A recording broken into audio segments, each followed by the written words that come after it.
Well, I'm glad you guys can all be here tonight. I was recently reading a New York Times article. It was entitled "Application Inflation: When is Enough Enough?"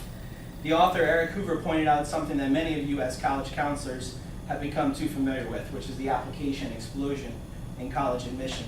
And the fact is that the use of electronic applications has not only made it easier for students to apply to colleges, but it's made it easier for colleges to reach out to students. Today I'd like to highlight some of the task-oriented and relationship-oriented leadership skills that you all use in everyday dealings with students, and explore how, if used correctly, you can apply a 2-3-2 method to the college counseling process, whereby students will be able to find the most appropriate schools to apply to. The fact is, over the last 25 years, and specifically in the last 10, college admission process has undergone a major facelift. Prospective students are applying to a greater number of schools, and admissions officers are becoming more and more selective. It's a cycle that constantly feeds itself. The more application a school receives, the more selective it can become. The more selective it becomes, the more coveted it becomes by the student. So you can see by this diagram here that while applications are increasing, the number of spaces actually available for freshman classes at schools is unchanged. So the higher the applications, the same number of spaces, the more selective these schools are becoming. The more selective you become, the higher you get ranked in magazines, and then the higher you're ranked in the magazines, parents and students want to apply to your school. So therefore increasing the number of applications again. It's a vicious cycle. Instead of continuously feeding this cycle, I believe that college counselors, it is our job to assist students through a focused and defined college research process. It's our goal to not only help students find schools they are most interested in, but also to educate them about schools where they are admissible. In other words, where they can actually get into. We want to find the best fit for students. It's a twofold challenge. It's kind of a balancing act. We want to help them identify colleges across the country that might be their best fit, while also letting them know which of those colleges they are most admissible to, or most competitive at in terms of being an applicant. This twofold challenge requires you as a college counselor to call on your task-oriented and relationship-oriented leadership skills. All good college search processes begin with initial research of the college. The student should clearly identify the size, location, academics, and student life of the campus and fully explain whether they like or dislike this criteria. As a leader in this process, the college counselor must identify the relationship-oriented leadership skills they have in order to get to know the students, to help them identify their personal learning style, and then ultimately the ideal learning environment in which they do best in. Additionally, students must also decide where they might like to spend the next 4 years, and if that campus location can provide them things to do outside of the classroom. The fact is, in this process, size does matter for some students. Although many students could tolerate learning in a classroom of 300 students, like many large public in-state schools can provide them, some students would perform better in smaller classrooms, say 15 or 20 students. When considering the size of the school, students should take into consideration the total student population, the average class size, and the student-to-teacher ratio. Students can accurately identify these three things will be best able to draw conclusions about whether that institution fits their actual learning style and if it's their ideal learning environment.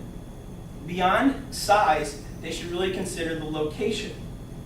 The student should always be able to identify the location of a school, and in addition to identifying the city, the state, or the region that it's located in, students should be able to identify whether it's an urban school, a suburban school, or a rural school.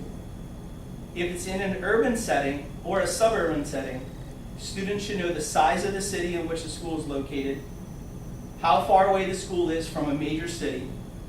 Furthermore, and maybe most importantly, students should be able to identify if an institution has a traditional campus or a vertical campus. So when we're speaking about a vertical campus, we're talking about schools in large cities where there's not that green space available for them to relax and hang out. They're in one building all day long, and they go from floor to floor to go to different departments or classrooms.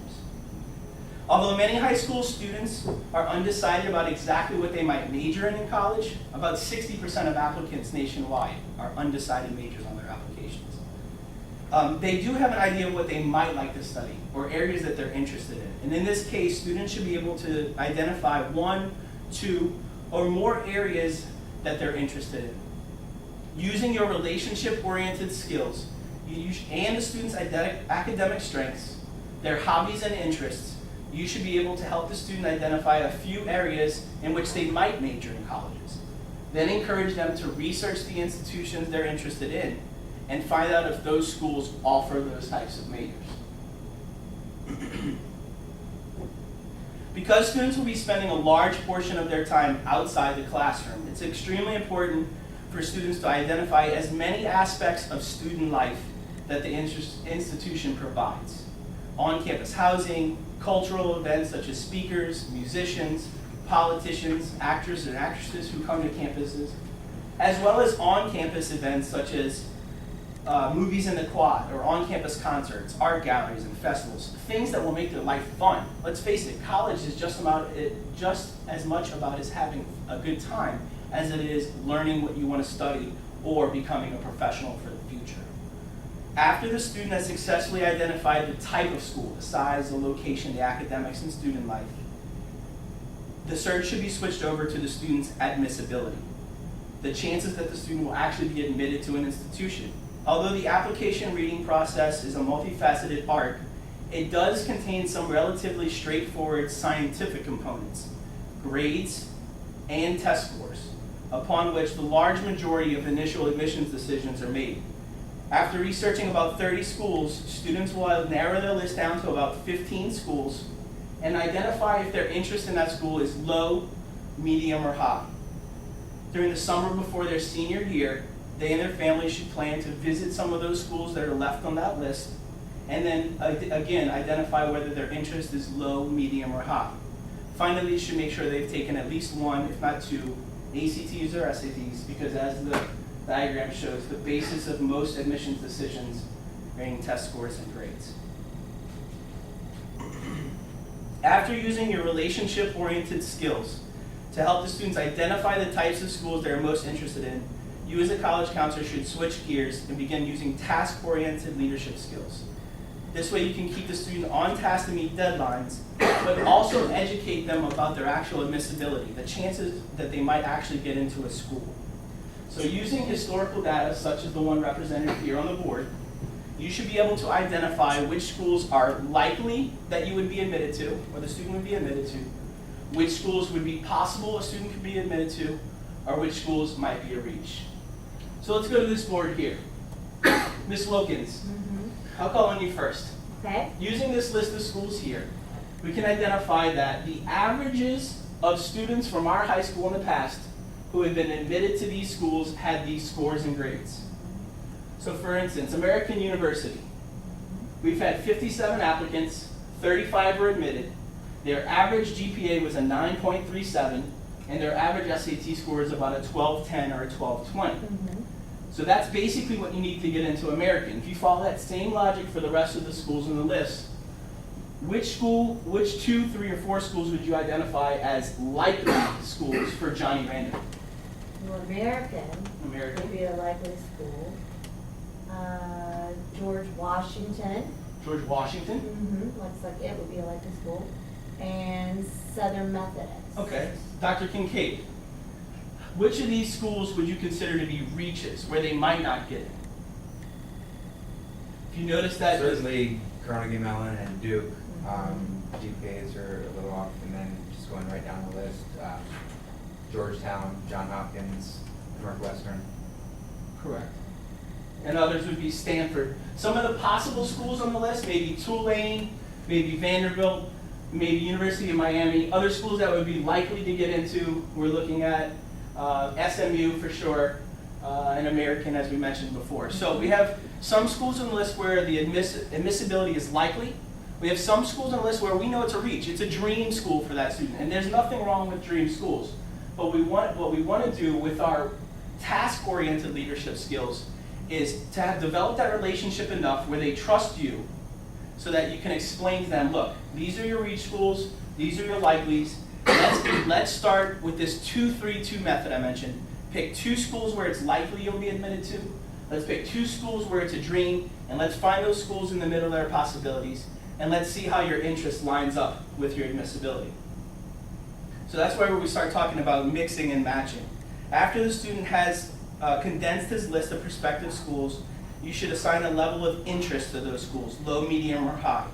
Then you should assign a level of admissibility, likely, possible, or reach, as we just talked about, based on the historical data that we just showed, and the published freshman profiles that each school has. Ideally, the schools on the list which the student is most interested in will match up with their most favorable admissions decisions. Well, we know in reality, more often than not, students are most interested in the most difficult schools to get into. So what we need to do is show them something like this. We need to show them, based on reach, possibility, and likely, the admissibility level, and then we need to match it up with their interest level. So ideally, we'll start with the reach schools. If you look at at the list of reach schools here, from Georgetown up to Duke, you'll notice that the student had low interest in Carnegie Mellon and Johns Hopkins. So really, there's no reason for those 2 schools to be on the list any longer. We could take those off. Conversely, if you look down at the bottom of the likely schools, we notice right away that he has high interest in 3 schools. Well, if we're trying to pick 2 of those 3, what we need to do is resort back to our relationship skills that we developed earlier. What's the type of school this student's looking for? Well, Johnny Random here in particular is looking for a medium-sized school in or near a big city that has a traditional campus. So if we're looking at these 3 schools, American, SMU, and George Washington, SMU is in or near a big city of Dallas. It's certainly a medium-sized school, and it definitely has a traditional campus. So this is a school, this is one of our 2 likely schools we're definitely going to put on the list. Then it comes down to American and George Washington. And what we know about what the student's looking for is the traditional campus. Both American and George Washington are mid-sized schools in or near a big city. But George Washington does not have your traditional type of campus. They have some green space, but for the most part, it's buried in downtown, it's surrounded in big buildings, and the majority of the campus is a vertical campus. So if we're going to pick one more school the student had high interest in, it would be American. So this is where the 2-3-2 method is revealed. Of all of those schools the student was looking for, these are the 7 schools that we would have to pick from. These are the final 7 schools for his final college list. So we can see by looking at the numbers again, the historical data. American University, green, green. SMU, green, green. Tulane, green, green, but let's see how close. 1330, 1340, 1360, so he's barely there, just above the GPA. So this is one where it's a possibility. It's not a reach, it's not a for sure thing. Vanderbilt, he's got a higher test score and a little bit lower GPA. The fact is, when using the 2-3-2 method, the proof is in the placement. Over the last 4 years, the students who followed the 2-3-2 method with me were admitted to 67% of the schools in which they applied, and then 100% of them were enrolled in a 4-year college or university. So following this method, with the ideas that we talked about before, all these application inflation, we have students who are coming in and want to apply to 10 schools or more. Let's work with our leadership, our relationship-oriented skills, our task-oriented skills, to get them to work it down to 7 schools where they might be admitted to. It requires you as a college counselor to use both those skills, relationship-oriented skills in conjunction with your task-oriented leadership skills, to guide the student in the most beneficial direction. The student should feel the freedom to research any school that they would like, but at the same time, they should trust you enough to guide them with the necessary tasks and deadlines and the idea of admissibility, such that they can complete the task on time, and most importantly, that you have provided them with the most college options possible. So that's the 2-3-2 method revealed. I hope that you find it beneficial to your daily job. Thanks for playing along, Dr. Kincaid. Thanks for playing, Ms. Wilkins. I'm hoping you guys learned something new about the profession. That's the 2-3-2 method.